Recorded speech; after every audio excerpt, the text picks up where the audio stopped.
आपने चखा अमृत कभी? सुनते हैं हम लोग कि जो एक बार खा लेता है, चख लेता है अमृत, वह अमर हो जाता है। क्यों? सुनते हैं ना? हाँ, हम भी सुनते हैं। तो अब इस पर विचारिए कि भौतिक वस्तु तो सब नश्वर है, सब। हर क्षण हर वस्तु बदल रही है, हर क्षण एक भी क्षण ऐसा नहीं है सृष्टि का एक भी कण, एक भी अणु, परमाणु, एटम जो है वह स्थिर हो। सब जगह है रूपांतरण की क्रिया। यहाँ हर कुछ हमेशा बदल रहा है, सब कुछ। तो फिर अजर अमर हो क्या सकता है अमृत? यानी कि फिर वैसी वस्तु हो क्या सकती है कि जो खा लिए, पा लिए तो फिर हम न मरेंगे कभी? देख रहे हर वस्तु हर क्षण मर रहा है। हाँ, हर क्षण हमारा शरीर भी मर रहा है, हर क्षण हमारे बॉडी के लाखों सेल मरते हैं, लाखों सेल रोज मरते हैं और लाखों हो रहे हैं उत्पन्न। हमारे शरीर की बात कर रहे हैं हम, अंदर की बात। तो यहाँ पर स्थिर क्या और फिर अमृत शब्द का फिर भावार्थ क्या, महत्व क्या रह जाता है? वो क्या है? और यदि हमें यह ज्ञान हो जाए प्राप्त कि मैं आत्मा हूं, मैं कभी मरता नहीं,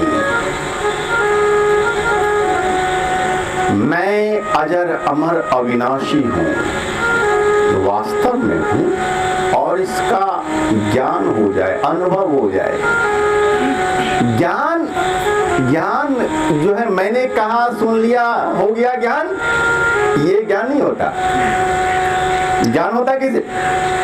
जब अपने आवे वह अनुभव में।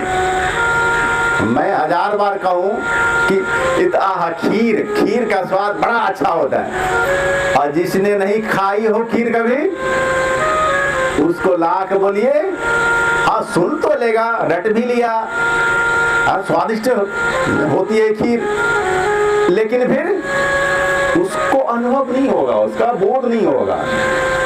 वह जब तक अपने से नहीं चख लेगा, खा लेगा, तब तक नहीं होगा अनुभव, बोध नहीं होगा, ज्ञान नहीं होगा। तो जब अपना अनुभव हो जाए कि मैं आत्मा ही हूं, मैं शरीर नहीं हूं, क्योंकि शरीर तो हर क्षण बदल रहा है ना, और ये फिर मैं हो कैसे सकता? जो हर क्षण ही बदल रहा है वो मैं नहीं हो सकता। मैं तो वह हूं जो सबका आधार है, इस नश्वर जगत का, नश्वर शरीर का जो आधार है, वह आधारभूत ऊर्जा, एनर्जी, बिजली, जिससे यह संचालित है, और जो कि शरीर के था पहले भी और शरीर के बाद भी रहने वाला है। शरीर तो मात्र बीच का एक थोड़ा सा का है प्रोसेस, है ना, बीच का प्रोसेस। तो ये ठीक से समझ लेना, यही है अमृत। बोलिए सच्चे दरबार के, यही है अमृत। और क्या है? भौतिक वस्तु नहीं है अमृत कहीं।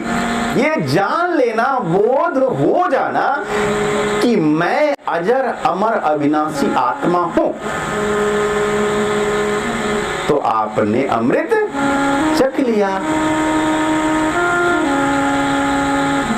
और अगर आपने अमृत खा लिया तो फिर आप कभी नहीं मरेंगे, आप कभी नहीं मरेंगे,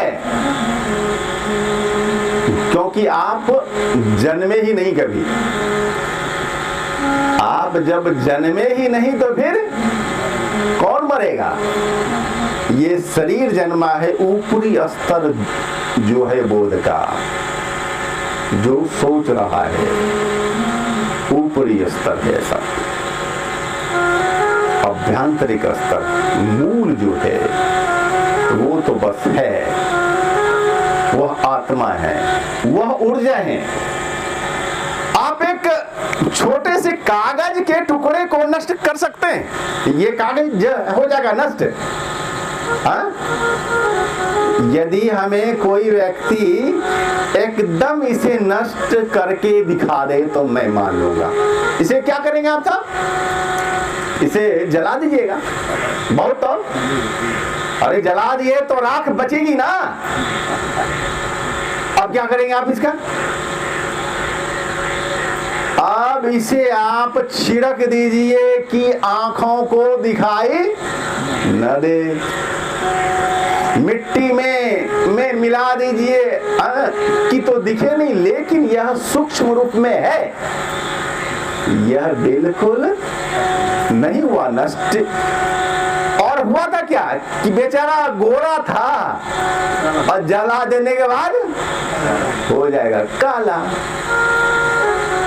और ढेर रूप में था तो छिड़क दिए तो यह अनुरूप में हो गया, छोटे रूप में हो गया, केवल इसका रूप बदला। ये जो है एकदम से नष्ट नहीं हुआ। अरे जब एक कागज का टुकड़ा नहीं हो सकता नष्ट सृष्टि में, तो फिर आप जो 6 फीट के हैं ये कैसे हो जाएंगे भाई नष्ट? बिल्कुल, केवल आपका रूप बदलेगा। ठीक है, आप आज हैं राजकुमार और कल बन जाएंगे राम कुमार, श्रवण कुमार, ये होगा केवल, है ना। आज आप यहाँ है लेखन टोला में तो कहीं और कल, इतना ही अंतर होगा। हाँ, याद न रहे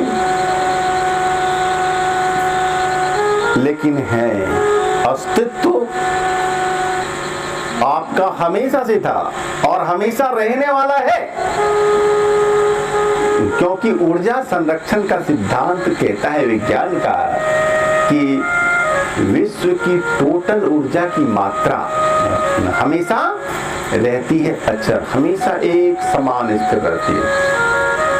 ये जो टोटल मात्रा है ऊर्जा की वो कभी न घटती है और न बढ़ती है। इसीलिए साइंस का सिद्धांत है ऊर्जा को उत्पन्न नहीं किया जा सकता और ना ही उसे नष्ट किया जा सकता है, केवल उसका रूपांतरण होता है, रूप बदलता है। एक तरह की ऊर्जा को दूसरे तरह की ऊर्जा में हम लोग केवल चेंज कर देते हैं, उसे पैदा नहीं करते। वैज्ञानिक का बाप भी ऊर्जा को पैदा नहीं कर सकता, जो है पहले से उसी का रूप बदल सकता है, बस उससे उत्पन्न नहीं कर सकता। तो आप इस सृष्टि में हमेशा से थे और सृष्टि है कब से?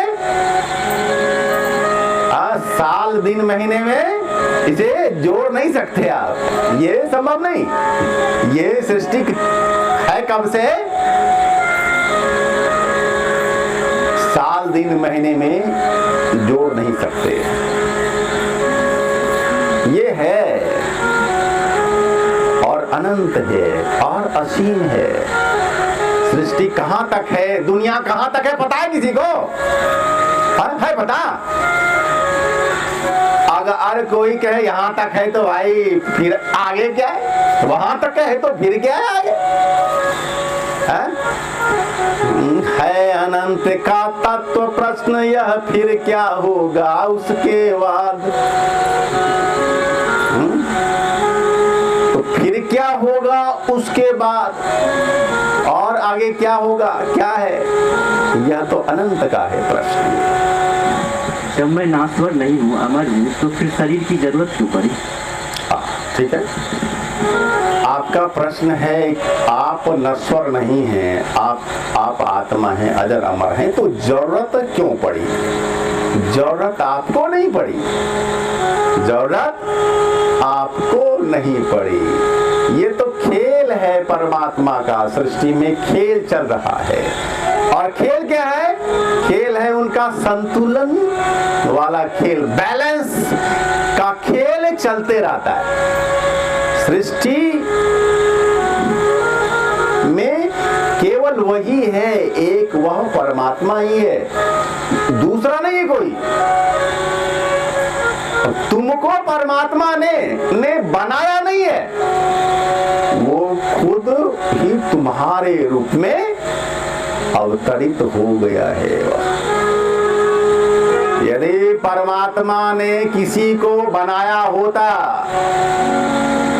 तो हम देखते कि अरे कोई बड़ा दुखी कोई सुखी, और ऐसा वैसा।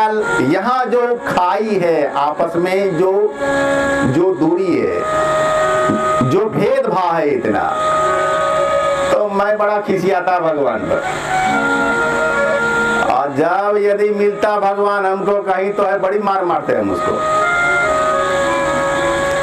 लेकिन भगवान ने किसी को नहीं बनाया, तो हुआ क्या? भगवान स्वयं आपके रूप में हो गए हैं। जैसे सोन में आप जाके देखिए, ठीक है, हजारों लहरें हैं उसमें ना, अनंत लहरें हैं, है ना उसमें, वहां अगणित लहरें हैं, तरंगे हैं उसमें। तो सोन ने तरंग को नहीं बनाया, सोन स्वयं तरंग के रूप में व्यक्त हो रही है। परमात्मा ने हमें आपको नहीं बनाया, परमात्मा स्वयं हमारे आपके रूप में यहाँ हंस रहा है, रो रहा है, नाच रहा है, कूद रहा है। वही वक्ता है और वही श्रोता भी है, ठीक है। अरे धर्मदास भी वही है और राजकुमार भी वही है। ये तो ऊपर ऊपर का केवल खेल मेल है, नाटक।